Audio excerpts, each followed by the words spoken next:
আসসালামু আলাইকুম রহমতুল্লাহি ওয়া বারাকাতুহু। কি অবস্থা সবাই, কেমন আছেন? আশা করি আপনারা সকলে ভালো আছেন।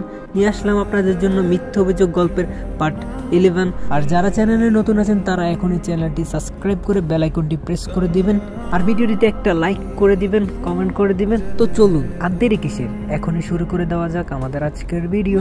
ঠিক তখনই সাজিদের মোবাইলটা কেঁপে উঠলো।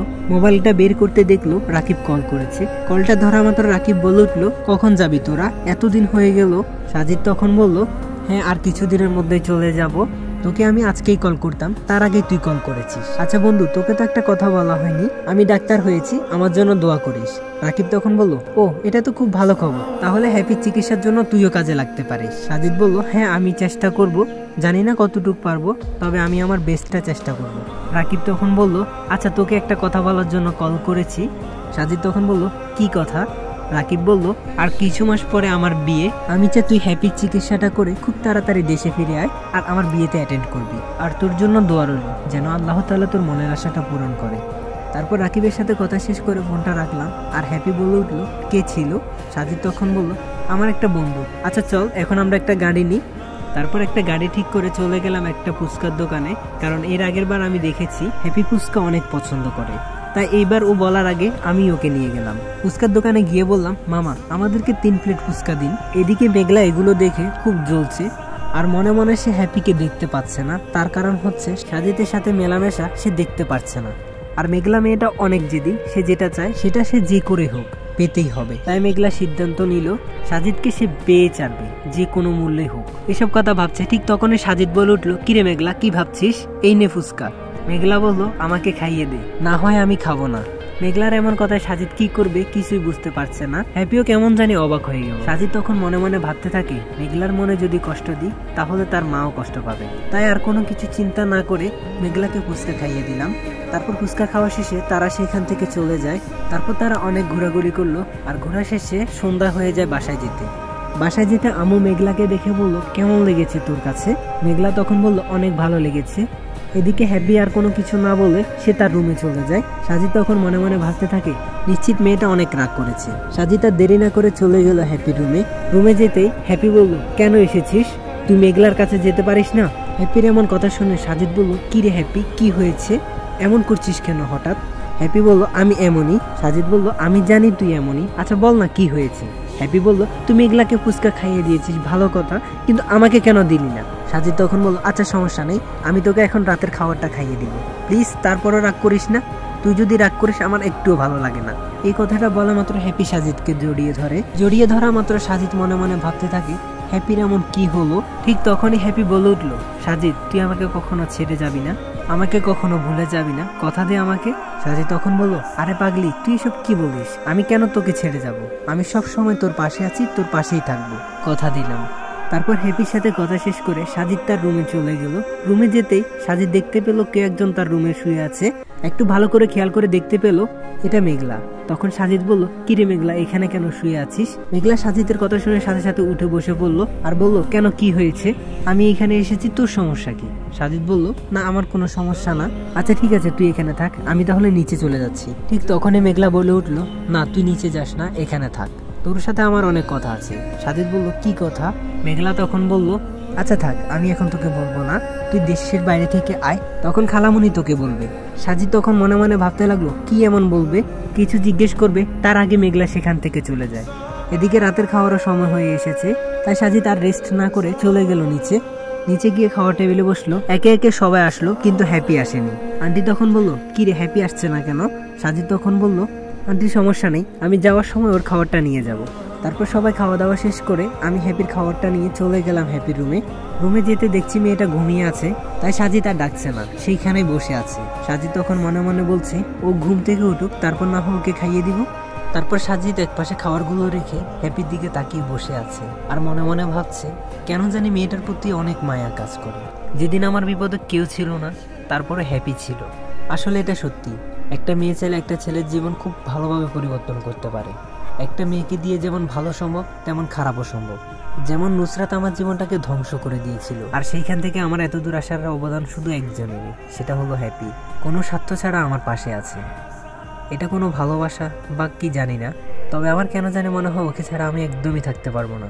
এসব কথা ভাবতে ভাবতে তখনই হঠাৎ করে দেখলাম একটা মশা উঠতে উঠতে হ্যাপির গালে গিয়ে বসলো। তারপর আমি ওই মশাটাকে সরানোর জন্য হ্যাপির গালে হাত রাখলাম। এমন সময় ওর গালে হাত রাখার পর নিজের মনের ভিতর অনুভূতি হলো আজ অন্যরকম একটা ভালো লাগার কাজ করছে ওর প্রতি। আমি বুঝলাম না, এর আগেও তো অনেকবারই ধরেছি, তাহলে কেন আজ এমন লাগলো। ঠিক তখনই হ্যাপি ঘুম থেকে উঠে গেল আর বলল, কি রে সাজিদ, তুই বসে আছিস কেন? সাজিদ তখন একটু চমকে গিয়ে বলল, আরে তোর জন্য খাবার এনেছি, তুই তো ঘুমাচ্ছিস তাই আর তোকে ডাকিনি। হ্যাপি তখন ঘড়ির দিয়ে তাকিয়ে দেখলো তখন প্রায় রাত 12:15।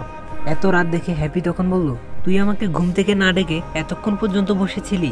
সাজিদ তখন বলল, হ্যাঁ, তাছাড়া আর কি করবো, তুই ঘুমাচ্ছিলি, আমি কেন তোর ঘুম ডিস্টার্ব করবো? হ্যাপি তখন বলল, তো তুই আমাকে ডাকবি না, না ডেকে এতক্ষণ বসেছিলি কিভাবে? সাজিদ তখন বলল, এত কথা বাদ দে, এই নে আমি তোকে খাইয়ে দিই। এরপর সাজিদ হ্যাপিকে খাওয়ানো শুরু করলো। হ্যাপি তখন বলে উঠলো, আজকের খাবারগুলো না অনেক মজা লাগছে। সাজিদ তখন বলল, কেন, প্রতিদিনই তো মজা হয়। হ্যাপি বলল, আরে না, আজকে একটু বেশি মজা লাগছে। সাজিদ তখন বলল, কি কারণে আজকে এত ভালো লাগছে? হ্যাপি তখন বলল, আজকে তুই আমাকে খাইয়ে দিচ্ছিস না, এই জন্য বেশি ভালো লাগছে। সাজিদ বলল, হ্যাঁ হয়েছে হয়েছে, আর এত পাম দেওয়া লাগবে না, তাড়াতাড়ি খেয়ে নে। হ্যাপি আবার বলে উঠলো, আচ্ছা আর তো একদিন বাকি আছে, তারপর তো আমি আর তুই দেশের বাইরে ঘুরতে চলে যাব, তখন খুব মজা হবে তাই না? সাজিদ তখন বলল, হ্যাঁ খুব ভালো হবে। তারপর সাজিদ হ্যাপিকে খাওয়ানো শেষ করে তার ওষুধপত্র খাইয়ে দিল। তারপর সেখান থেকে এসে সাজিদ তার রুমে বসলো আর বসে বসে ভাবছে, দেশের বাইরে তো হ্যাপিকে নিয়ে যাব, কিন্তু কি করে যে এই কথাটা ওকে বলবো, ওর যে এত বড় একটা রোগ হয়েছে। আচ্ছা যাই হোক, এখন ঘুমিয়ে পড়ি, সেটা না হয় তখন দেখা যাবে। আর এভাবে কেটে গেল আরো একটা দিন। আর আজকে হচ্ছে ওদের যাওয়ার পালা, আর বিদেশে যাওয়ার জন্য সবকিছু রেডি করে রেখেছে। এদিকে মেঘলা মনে মনে ভাবছে, যদি সে সাজিদের সাথে যেতে পারতো তাহলে খুব ভালো হতো, কিন্তু সেটা তো সম্ভব না। এদিকে হ্যাপি সবার আগে দেখা করে আগে থেকে গাড়িতে বসে আছে, আর সাজিদ বাসায় আছে। সাজিদ তার মায়ের কাছে গিয়ে বলল, মা আমাদের জন্য দোয়া করবে, আমি যেন আমার মনের আশাটা পূরণ করতে পারি। মা তখন বলল, হ্যাঁ অবশ্যই দোয়া, কেন না, আল্লাহ যেন তোর মনের আশা পূরণ করে দে। তারপর সাজিদ চলে গেল আন্টির কাছে। আন্টিকে দেখতে পেলাম কান্না করছে। সাজিদ তখন বলল, আন্টি প্লিজ কান্না করবেন না, ইনশাল্লাহ আপনি আল্লাহর উপর ভরসা রাখুন, আশা করি হ্যাপিকে সুস্থ করে নিয়ে আসবো, শুধু আপনারা দোয়া করবেন আমাদের জন্য। তারপর আন্টির থেকে বিদায় নিয়ে গেলাম মেঘলার কাছে। মেঘলাকে গিয়ে বললাম, তুই মায়ের খেয়াল রাখিস আর মায়ের সাথে সাথে থাকিস। মেঘলা তখন বলল, ওইটা নিয়ে তুই চিন্তা করতে হবে না, আমি আন্টির খেয়াল রাখবো। আর হ্যাঁ একটা কথা। সাজিদ বলল, কি কথা? মেঘলা বলল, যদি পারিস আমার জন্য কিছু নিয়ে আসিস। সাজিদ তখন বলল, আচ্ছা ঠিক আছে, যা নিয়ে আসবো। তারপর সাজিদ সবার থেকে বিদায় নিয়ে চলে গেল গাড়িতে। গাড়িতে ওঠার আগে রাকিবের মামার কাছে কল দিল আর বলল, মামা আমরা মাত্র বাড়ি থেকে রওনা দিয়েছি, আশা করি ইনশাল্লাহ কালকে সকালের মধ্যে চলে আসবো। মামা বলল, আচ্ছা ঠিক আছে, সমস্যা নেই, সাবধানে এসো, আর যদি কোনো সমস্যা হয় আমাকে বলবে, আর এখানে এসেই আমাকে কল করবে, আমি তোমাদের জন্য সবকিছু ব্যবস্থা করে রেখেছি, কোনো চিন্তা করতে হবে না। তারপর মামার সাথে কথা শেষ করে উঠে গেলাম গাড়িতে। গাড়িতে উঠে দেখি হ্যাপি অনেক খুশি, আর ওর খুশি দেখতে আমার অনেক ভালো লাগে। সে ভাবছে আমরা ঘুরতে যাচ্ছি, আসলে কেন যাচ্ছি সেটা তো আমি জানি, যদি ওকে মিথ্যা বলে নিয়ে যাচ্ছি। একটা মিথ্যা কথা যদি ওর কোনো উপকার আসে তাহলে আমি 1000টা মিথ্যা কথা বলতে প্রস্তুত আছি। তারপর গাড়ি চলতে শুরু করলো। আমি মনে মনে ভাবতে লাগলাম, আসলে রাকিবের মামা অনেক ভালো, আমাদের জন্য কত কিছুই না করছে। যাক, আল্লাহ তাআলা একটা না একটা ব্যবস্থা করে দেয়, যদি আল্লাহর উপর আমরা সব ক্ষেত্রে ভরসা রাখতে পারি। আচ্ছা সবাইকে একটা কথা, আপনারা গল্পটাকে গল্প হিসাবে নেবেন, বাস্তবে নেওয়ার কোনো দরকার নেই।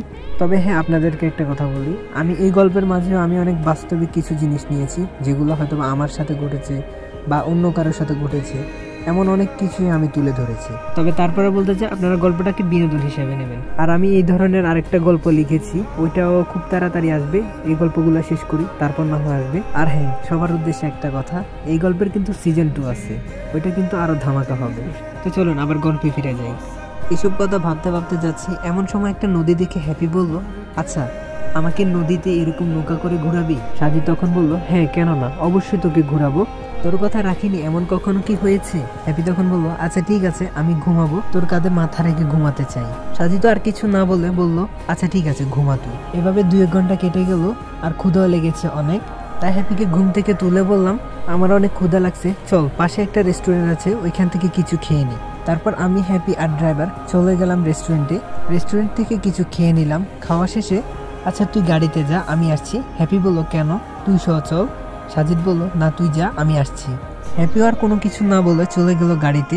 এদিকে সাজিদ হ্যাপির সাথে না যাওয়ার কারণ হচ্ছে হ্যাপির ফেভারিট আইসক্রিমটা নেওয়ার জন্য, কারণ ও যদি সাথে থাকে তাহলে ওইটা দেওয়ার মাঝে কোনো সারপ্রাইজ থাকে না। কারণ আমি জানি হ্যাপি মনে মনে আইসক্রিমের কথা ভাবছিল, কিন্তু আমি তার আগে তাকে গাড়িতে তুলে দিয়েছি। তারপর আইসক্রিমটি নিয়ে চলে গেলাম গাড়িতে গিয়ে দেখি হ্যাপি অনেক রাগ করে বসে আছে। রাগ করে বসে থাকার কারণটাও কিন্তু আমি জানি। তারপর গাড়িতে উঠে বললাম, আচ্ছা তোর চোখগুলো একটু বন্ধ কর। হ্যাপি তখন বলল, এত নাটক করা লাগবে না, তুই আমার জন্য আইসক্রিম এনেছিস, সেটা আমাকে দে। হ্যাপির কথা শুনে সাজিদ তো অবাক হয়ে গেল।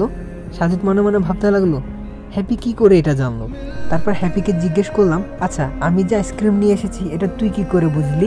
হ্যাপি তখন বলল, আমি না বুঝলে কে বুঝবে, আমার থেকে বেশি তোকে আর কেই বাঁচেনি। তারপর হ্যাপিকে আইসক্রিমটা দিয়ে দিলাম। আর এদিকে এয়ারপোর্টও কাছে চলে এসেছে। এমন সময় বৃষ্টি শুরু হলো। হ্যাপি তখন বৃষ্টি দেখে বলল, প্লিজ সাজিদ একটু নাম, আমি বৃষ্টিতে ভিজতে চাই। সাজিদ তখন বলল, আরে না, কি বলছিস সেসব, এখন যদি বৃষ্টিতে ভিজি তাহলে কিভাবে আমরা যাব? হ্যাপি তখন ছোট্ট একটা মেয়ের মতো কান্না শুরু করে দিল। আসলে ওর এমন কাণ্ড দেখলে মাঝে মধ্যে হাসি চলে আসে। হ্যাপিকে অনেক করে বোঝালাম, অবশেষে হ্যাপি মেনে নিল। এদিকে সময় যত যাচ্ছে আমরা এয়ারপোর্টের কাছাকাছি চলে আসলাম। এয়ারপোর্টে নামা মাত্রই দেখি বৃষ্টি নেই, ভালো হয়েছে, যদি বৃষ্টি থাকতো তাহলে হ্যাপি ভিজেই ছাড়তো। তারপর হ্যাপিও গাড়ি থেকে নামলো। তারপর গাড়ি থেকে জিনিসপত্র নিয়ে চলে গেলাম ইমিগ্রেশন ক্রস করতে। আমাদের সব কিছুই ঠিকঠাক, কোনো সমস্যা হয়নি। তাই ব্যাগগুলো জমা দিয়ে চলে গেলাম প্লেনে উঠে দেখি আমাদের সিটটা পড়েছে একদম জানলার পাশে। মনে মনে চেয়েছিলাম এটা। দেরি না করে আমরা সিটে বসে পড়লাম। এদিকে হ্যাপির মা আর সাজিদের মা কথা বলছে। আমার মা তখন হ্যাপির মাকে বলল, সাজিদ আর হ্যাপি যদি দেশের বাইরে থেকে আসে, তারপর যদি সাজিদের বিয়েটা করানো যেত তাহলে ভালোই হতো। হ্যাপির আম্মু বলল, হ্যাঁ ঠিক বলেছেন, সাজিদের তো বিয়ের বয়স হয়েছে, তাই আপনার যেটা ভালো মনে হবে সেটাই করেন। তখন আমার আম্মু বলল, আর আমরা আপনাকে অনেক কষ্ট দিয়ে দিচ্ছি, কিছু মনে করবেন না। হ্যাপির আম্মু বলল, না না, কি বলছেন এইসব, আপনারা এখানে এসেছেন আমার জন্য অনেক ভালো হয়েছে, একা একা থাকতে তো আর ভালো লাগে না। আর আপনাদের কাছে একটা অনুরোধ রইল, আপনারা এখানে সব সময় থাকবেন, আমার কোনো আপত্তি নেই। তখন সাজিদের আম্মু বলল, আচ্ছা ওসব কথা না হয়ে থাক, আমি ভাবছি অনেক তো রাত হয়েছে, ওরা কি প্লেনে উঠেছে কিনা। হ্যাপির মা বলল, আসলেই আমিও তো সেটাই ভাবছি, আল্লাহ যেন ওদেরকে সঠিকভাবে সঠিক গন্তব্যে পৌঁছে দেয়। এদিকে হ্যাপি তো অনেক মহা খুশি। সে সাজিদকে বলতে লাগলো, তো গাইজ ভিডিওটি কেমন লাগলো অবশ্যই কমেন্ট করে জানাবেন। আর যদি ভালো লাগে তাহলে এখনই like, comment, share and subscribe করে দিবেন। আর হ্যাঁ, আমি এই গল্পটার আর কয়েকটা পার্ট দিয়ে এই গল্পটা শেষ করে দিব। তারপর হচ্ছে সিজন 2 এর পালা। আর আপনারা কি সিজন 2 চান? যদি চান তাহলে কমেন্টে জানাবেন। তো সবাই যদি সিজন 2 চান তাহলে বেশি বেশি করে কমেন্ট করে জানাবেন। তো সবাই ভালো থাকবেন, সুস্থ থাকবেন, খোদা হাফেজ, আর আমার জন্য দোয়া করবেন।